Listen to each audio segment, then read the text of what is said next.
Bonjour les amis, j'espère que vous allez bien, que vous avez la forme que vous enveloppe. Très heureux de vous retrouver pour ce journal Bitcoin de ce dimanche 12 octobre 2025. Et j'ai envie de vous dire, bonne journée, regarde-moi ça, cette nuit, carnage complet. Ça a été un crash équivalent au Covid. Il y a eu plus de liquidation sur le marché crypto que lors du crash Covid et lors du crash de FTX. Donc ça te dit la violence, hein. On a Bitcoin qui a fait dans les moins 8, Ethereum qui a fait quasi moins 30, XRP plus que moins 30, Solana moins 16, BNB moins 20, Doge moins 30. Il y a plein de moins de 30 qui ont circulé. Donc là, tu es sur une purge de chez purge totale. C'est pour ça que bon, il y a plus de 2 milliards de liquidation. C'est pire que le crash Covid et l'FTX. Donc t'imagines, ça rigole pas. Alors, certains qui aiment en profiter... Je me permets de montrer ça sur le canal VIP de trading. C'était déjà aux 102 000 $. J'avais posté ça, pas parce que je suis devin, pas parce que je suis champion du monde, seulement parce que la structure le disait. Impulsion, running de continuation pour la descente. Et donc finalement, sur le canal VIP, on est beaucoup à être en short depuis les 102 000 $. Alors tu comprends bien que quand tu es en short depuis les 102 000, tout se passe bien. Pourquoi si je te montre ça, c'est parce que on n'oublie pas qu'on a ce gros régulaire géant dont l'objectif, après, lors du retournement haussier, doit taper les 108 109 000 $.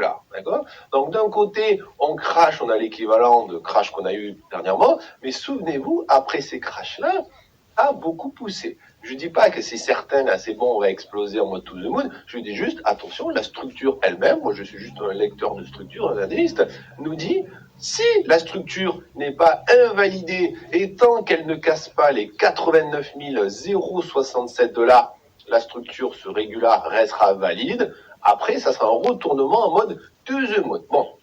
Donc, qu'est-ce qui s'est passé? On va revenir. C'est Trump qui a ouvert cette guerre commerciale, hein, et donc le Bitcoin et les crypto-monnaies a plongé. Donc, le 1er février, Trump a dit, bon, tarif douanier, on augmente ça, 25% au Canada, 25% pour le Mexique, 10% pour la Chine, qui prendront effet demain, d'accord? Aujourd'hui, les marchés chinois sont nouvel an, c'est férié, donc ils sont pas là. Et donc le marché, qu'est-ce qu'il fait? Pourquoi il fait du rouge? Alors attention, c'est pas que le marché crypto fait du rouge, hein, c'est tous les marchés financiers. À l'ouverture de Wall Street à 15h30, ça a piqué aussi. Bon.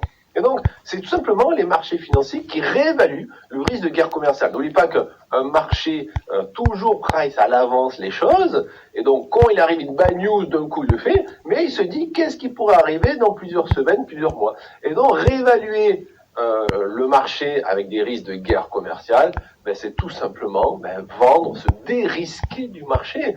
Quand un investisseur sent que ça pue, qu'est-ce qu'il fait? Ou il s'enlève toutes ses positions, pas top, faut toujours laisser un petit peu, ou alors il se dérisque, donc il vend une partie, 25%, 30%, 40%, 50%, 50%, on s'en fout, chacun fait ce qu'il veut. Bon. Et donc, c'est pour ça que les marchés, on fait un petit crash cette une crypto, et attends, les marchés boursiers sont pas ouverts, si, ils sont ouverts, quand Wall Street va ouvrir cet après-midi, là, il risque d'avoir du dérisquage. Déjà, sur les futurs, le Nasdaq et l'SP500, ils baissent un peu. Donc là, on prévoit que, les futurs en tout cas, prévoient qu'à l'ouverture des marchés en début d'après-midi, les Américains risquent d'être assez vendeurs. Donc les cryptos, attention. Bon. Donc, on a quand même certains analystes qui envoient des lueurs d'espoir, et je vais te montrer là dans quelques minutes des choses qui nous disent « Ah, ça peut être joli pour le futur, peut-être c'est juste une purge, et maintenant on peut repartir », je vais te montrer ça, parce que certains pensent que cette guerre commerciale qu'a provoqué Trump pourrait faire violemment monter le Bitcoin, tu vois. Bitcoin, il pourrait être une valeur refuge contre tout ça. Il faut savoir que Trump a déclenché un nombre de chocs sur les marchés mondiaux, clairement. Il nous a pipoté, on nous a vendu un Trump en mode to the moon pour les cryptos. Finalement, pour l'instant, il déçoit plus, qu'il envoie plus les cryptos aux enfers qu'en mode to the moon, ce coquin. Bon. Et donc, les investisseurs craignent une escalade qui pourrait freiner la croissance mondiale, c'est normal, hein, parce que le Mexique et le Canada disent ok, nous aussi on va monter les tarifs de douane de tous les produits venant des États-Unis. Et Trump l'a dit, si vous montez les tarifs de douane venant des États-Unis, moi je monte encore plus vos tarifs de douane. Voilà. La Chine, je vais te montrer ce qu'elle a dit, elle a calmé aussi tout le monde. Bon. Donc voilà, donc pour l'instant, les marchés boursiers et les marchés crypto sont en alerte. Je pense que tu l'as vu, hein, pas besoin de moi.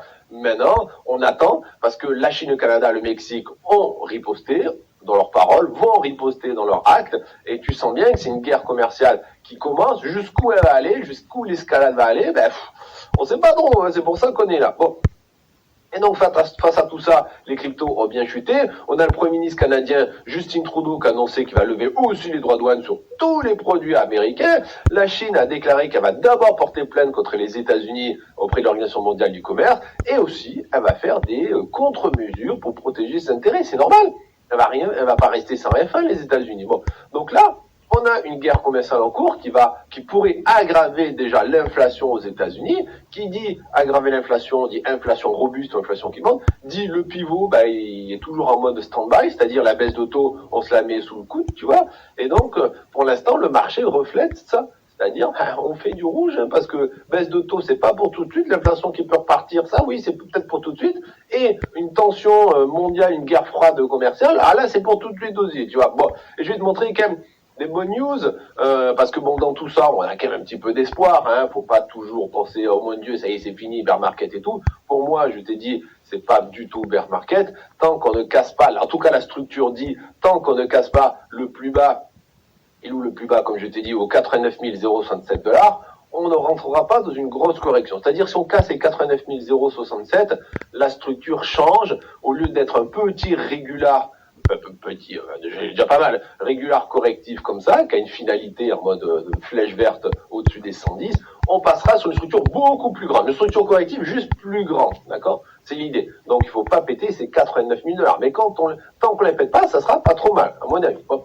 Donc là, on sait que les 90 000 $, c'est une zone critique. Par exemple, on a ici sur Twitter The Crypto Express qui nous dit, voyez, là, les 90 000 $, ça fait déjà depuis novembre qu'ils tiennent. À plusieurs fois, on a retesté ces 90 000, entre 90 et 92, 93.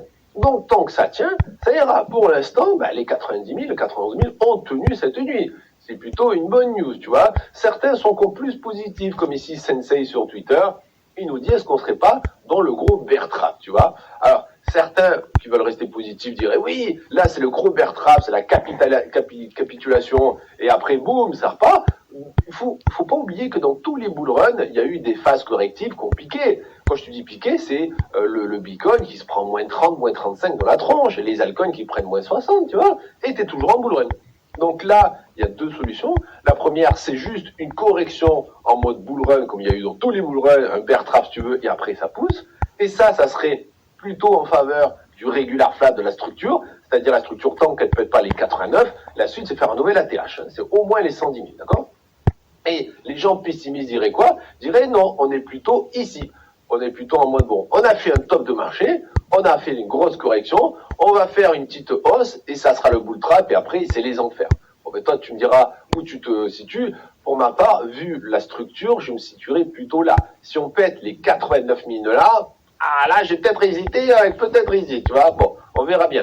Autre chose aussi, Crypto Rover, qui nous rappelle, attention, on a un gap à fermer au 102 436, c'est-à-dire les institutionnels sur un gap sur les contrats futurs ont fermé vendredi, ils ont clôturé leur semaine, parce qu'après, samedi, dimanche, ils sont pas là, d'accord? Ils ont clôturé à 102 436. Donc là, quelqu'un là qui est sur les marchés pro, vendredi il fait, c'était une bonne semaine, là, Bitcoin à 102 500 $, et ce matin il arrive, Bitcoin à 93 000, et donc il y a une gap à fermer. Donc au bout d'un moment, ça va aller taper les 102 000, ça c'est clair et net. Il faut fermer ce gap, tu vois. On a autre chose d'intéressant aussi, le crypto diplomate qui nous dit, pour l'instant, regardez, on n'a rien. Si on dézoome, impulsion, correction, continuation, impulsion, correction, continuation, impulsion, là on est sur une correction. Il n'y a rien de grave, on n'a pas cherché, on n'avait pas allé chercher des niveaux qui font peur. Jamais tu te réveilles maintenant que toute la journée tu étais là en train de regarder les petits papillons, les petites fleurs, crois-moi que là t'as loupé l'enfer, les flammes de l'enfer intersidéral et cosmique. C'était le trou noir, on a été aspiré vers du rouge tellement fuchsia qu'on a tous bronzé de 40 000 degrés. C'était carnage aujourd'hui. Et tout d'un coup, il y a une fake news qui est arrivée il y a genre 20 minutes et les marchés, plaf, ont explosé à la hausse. En gros, la fake news, c'était que Donald Trump a dit qu'il allait repousser tous les tarifs douaniers de 90 jours. Les marchés, mais en ni une ni deux, bombe nucléaire au sirop. Comme ça. Et il y a 10 minutes, la news a été démentie. Et les marchés recorrigent, mais pas autant que la montée, tu vois. Donc, comme quoi, une bonne petite grosse fake news, là, relayée par tout le monde, et moi le premier, j'ai relayé ça sur les réseaux sociaux parce que tout le monde en a parlé, les plus gros journaux crypto ont relayé tous la news, donc moi aussi, tu sais quoi. Bon. Et finalement, tout ça, pouf, ça fait exploser les marchés qui finalement sont pas si atroces que ça. Donc l'atrocité c'était tout à l'heure, mais grâce à la fake news, c'est moins atroce. Alors le marché est quand même dans l'extrême peur. Regarde, on est revenu dans l'extrême peur. Hier, on était dans la peur, on était à 27 ici sur le Crypto and Greed Index, on était là, et là on a perdu 10 points. Là, ah oui, c'était pas joli, entre hier et aujourd'hui, entre hier soir et ce matin, le marché crypto, c'était ben 100. Marché tradit aussi, et finalement avec la fake news, ça va bien. Donc Bitcoin aujourd'hui, à 72, je dis, qu'est-ce qui se passe là? Attendez, je vais des flammes de partout, et les flammes ont toutes disparu là. Bon, donc ça à peu près. Les altcoins, tu vois que t'as un peu de vert, oh, c'est un petit peu mitigé, mais c'est pas le carnage qu'il y avait tout à l'heure, parce qu'on a pris cher. Regarde-moi la bougie sur Total 3 des altcoins, c'est carnage parti. Ça veut dire que la bougie ici du top 125 a pris un petit moins de 10%. Moins de 10% a été ravalé. Je rigole pas, regarde-moi ça. C'est-à-dire que là, il y a une heure, 2 heures à la louche, hein, on était à moins de 10% sur l'ensemble des altcoins du top 125. Et ça veut dire que certains étaient à moins 20, d'autres qui étaient à moins 5, tu vois. C'est l'idée. Et là, en l'espace de 30 minutes, allez, 1 heure, et je compte large, on a fait un plus 10%. Grâce à la fake news. Et donc là, une fake news a été démentie, mais finalement, les investisseurs, ils font, va vendre quoi, les camarades, elle va faire plein de revends comme ça en pleine langue que je connais pas, et puis bon, ils revendent pas. Si t'as racheté à cause de la fake news, tu vas pas revendre derrière, au bout d'un moment, bon ben voilà. Donc, c'est assez marrant, et donc c'est plutôt fake news, mais genre voilà, on est content. Donc hier dimanche, ça a fini dans un carnage parce que on a le total qui a fait moins 10, et ce matin on se retapait en moins 10, tu vois. Donc oui, sachant que la moyenne mobile de 200 weekly du total, qui est quand même le plus gros support qu'on attend, est juste en dessous. Donc pour l'instant on a échappé belle. Par contre attention, les bears sont toujours là, il y a toujours du momentum.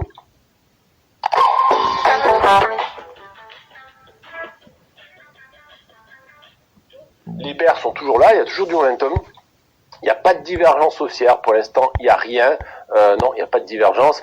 Donc là, est-ce qu'on va faire un petit tour sur la zone de survente? Est-ce qu'on peut encore faire un peu de rouge? Pourquoi pas? Est-ce qu'on peut chercher la 200 weekly? Pourquoi pas? Bon, donc il y a quand même des bonnes news dans tout ça, c'est que ça y est, la structure a été validée. Rappelez-vous, cette structure, je crois que j'en parle tous les jours depuis je ne sais pas combien de semaines, parce que voilà, parce que simplement la structure, on a eu la A, on a eu la B, on a eu la C. Maintenant, la question que tu as envie de me poser, là, qui te démange les lèvres, là, hein, et de me poser, c'est venir, Foufi, t'es plutôt pain au chocolat, chocolatine? Non, c'est pas ces questions-là. Foufi, est-ce que ça y est, la vague, le regular flat, il est fini, la vague c'est fini, et on repart to the moon maintenant? Alors déjà, t'as bien compris que lorsqu'on valide un regular flat, ben après il y a une hausse, ça part.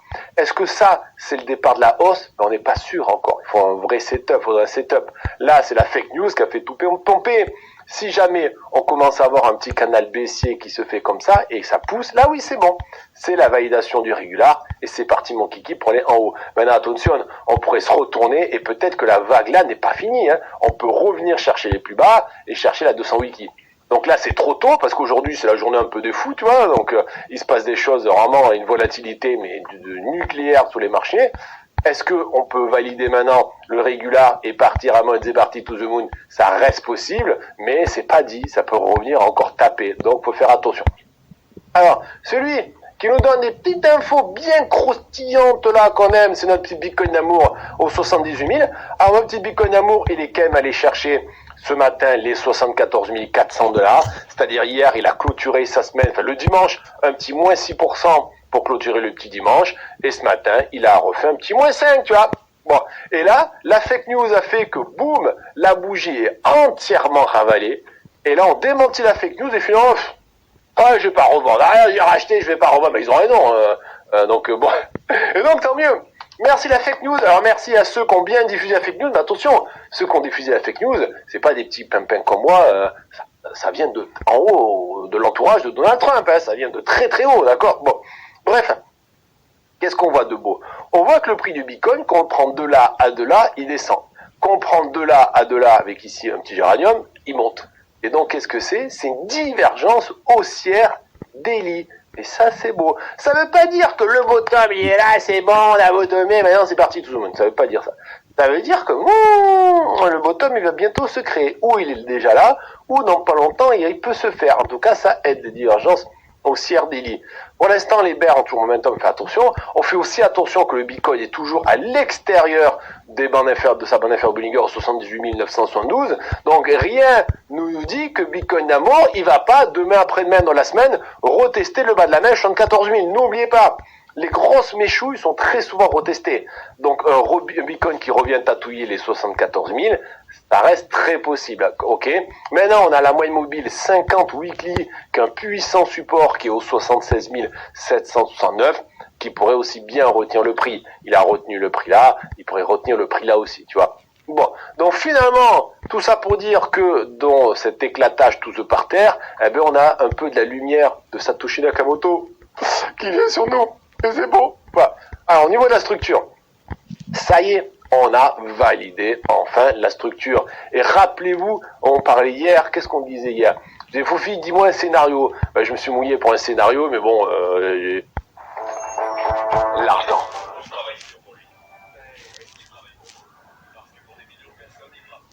On parlait hier, qu'est-ce qu'on disait hier?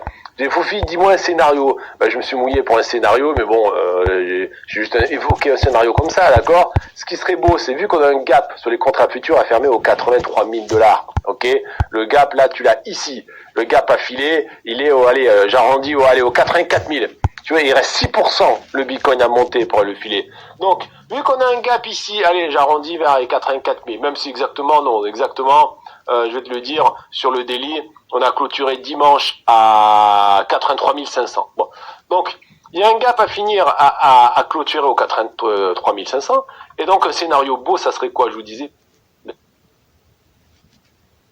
Pour la bourse, j'espère en même temps, donc je vous fais des bisous.